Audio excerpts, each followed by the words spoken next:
Je salue le peuple de Dieu, je suis le frère de Sceaux. Nous voici encore avec vous, chers frères et sœurs. Je suis prédicateur de l'église de l'évangile de Jésus-Christ de Nazareth par la volonté du Père. Je m'adresse, comme toujours, à tous ceux qui sont dans la dispersion selon l'esprit et qui partagent la même foi que nous. Frères et sœurs, la dernière fois, nous avons parlé du testament, de la construction de l'église par rapport à la deuxième alliance. Aujourd'hui, nous avons promis de parler de la construction de l'église par rapport au deuxième testament.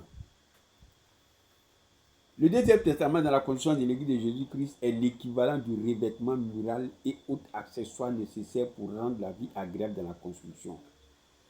Oui, tout en reconnaissant que la dernière fois nous avons parlé de l'impact, de ce que représente la deuxième alliance dans la construction de l'église de Jésus-Christ. Et nous avons dit que c'était la fondation et la construction des murs et de la toiture. Donc aujourd'hui, nous présentons un peu cette même analogie-là par rapport à au deuxième testament.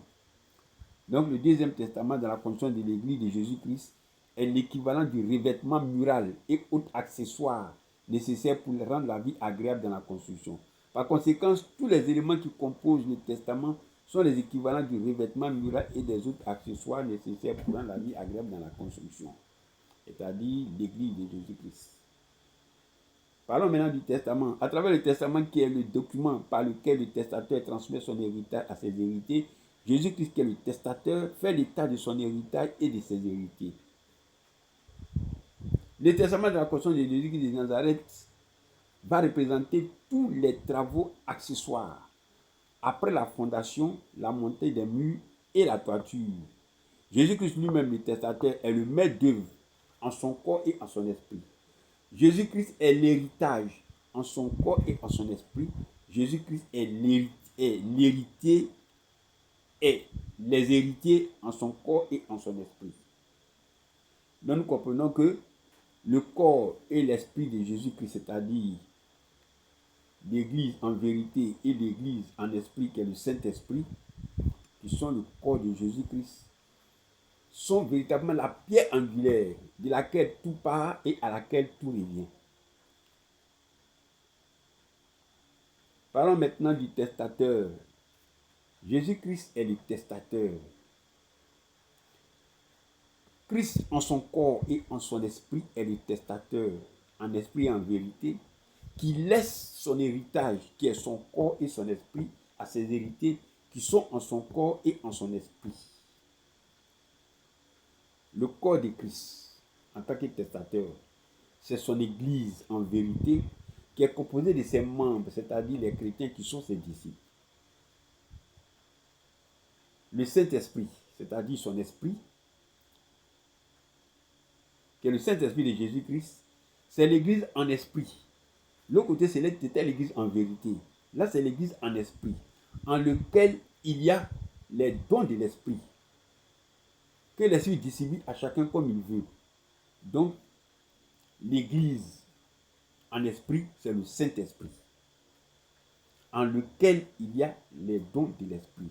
En effet, nous rappelons que à la Pentecôte, lorsque le Saint-Esprit est descendu et qu'il y a eu effusion, c'était couplé des dons de l'Esprit. Et ce jour-là, c'était plus exactement le don du parler en langue. Les héritiers, ce sont tous ceux qui sont membres de son corps et qui ont le Saint-Esprit. Je reprends, ce sont tous ceux qui sont membres de son corps et qui ont, ça c'est une nécessité, le Saint-Esprit. Ce sont ceux-là qui sont appelés à hériter de Jésus-Christ et à hériter de Dieu et à être co-héritier de Jésus-Christ. Donc celui qui est dans l'église, c'est-à-dire qui est membre du corps et qui n'a pas le Saint-Esprit, ne remplit pas les conditions. Parlons maintenant de l'héritage. L'héritage, c'est l'église de Jésus-Christ, c'est-à-dire son esprit et son corps sur la terre et la Jérusalem d'en haut, dans les cieux, par son église, en son corps et en son esprit. je reprends.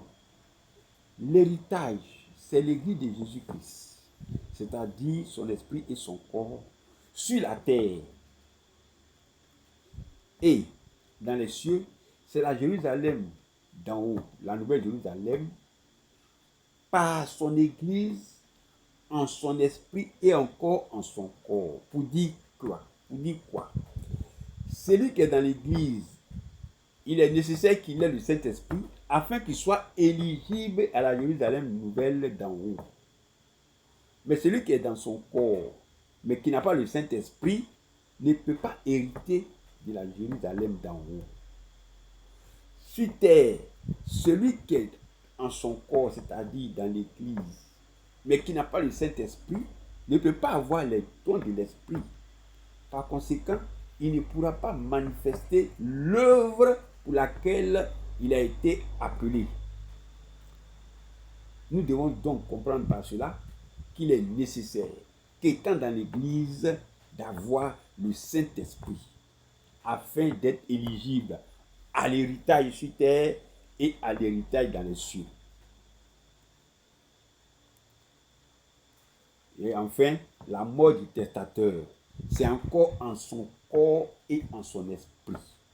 Oui, Christ est mort dans son corps, mais il avait le Saint-Esprit, puisqu'on dit qu'il était rempli du Saint-Esprit. Il a remis son esprit au Père. Quand il est ressuscité, il est monté aux cieux pour nous. Il a reçu le Saint-Esprit pour nous et il a répondu. Donc, le testateur qui est mort nous a donné son corps et son esprit. Et c'est après sa mort que nous avons constaté que l'Église même a pris forme et que le Saint-Esprit a été répandu. Donc, c'est encore en son corps et en son esprit que la mort du testateur se manifeste. Amen. Donc, frères et sœurs, nous allons nous arrêter là pour aujourd'hui.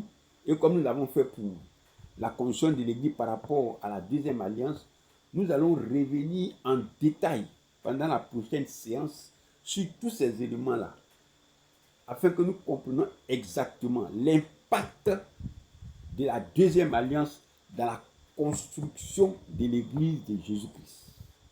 Amen. Que Dieu vous garde et à la prochaine.